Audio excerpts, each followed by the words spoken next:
Hi folks, this is Dick Forbes. Just want to take a minute and share something with you. There's a syndrome out there that you've probably heard about. It's called the COVID isolation syndrome. And we're being informed time and time again about the increase of substance abuse, alcohol on the rise, pornography, domestic violence, people overeating. And it's because we're isolating. And I remember reading about this study done. It was done in the 70s by a guy named Bruce Alexander, who's a PhD. And it was called the Rat Park experiment. And what this guy did, he took rats and he isolated them in a cage where they had no other socialization. It was just them. And he gave them 2 water bottles. One was filled with plain water and the other one was laced with either cocaine or heroin.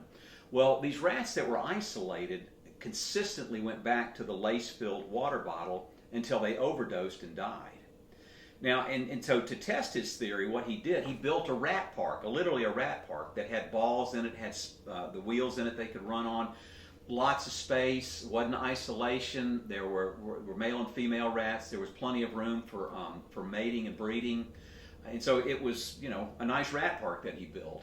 And again, he put the 2 water bottles in there, one plain water, and the other one was laced with either cocaine or heroin.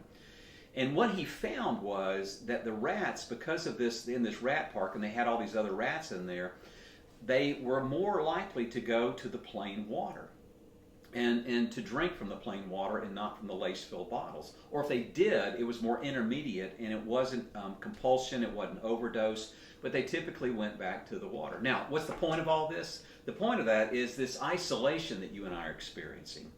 When we isolate, we tend to self-medicate.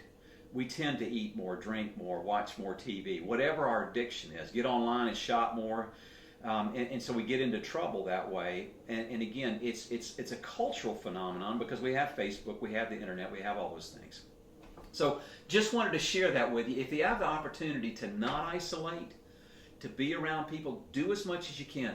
Any type of recovery. You think about people that are in recovery, getting people in recovery. One of the things that we help people do and understand is get into recovery, get into groups, get into a treatment program, get in where you're around other recovering people and not isolate. Isolation is the kiss of death when you're trying to overcome some type of compulsive or addictive behavior.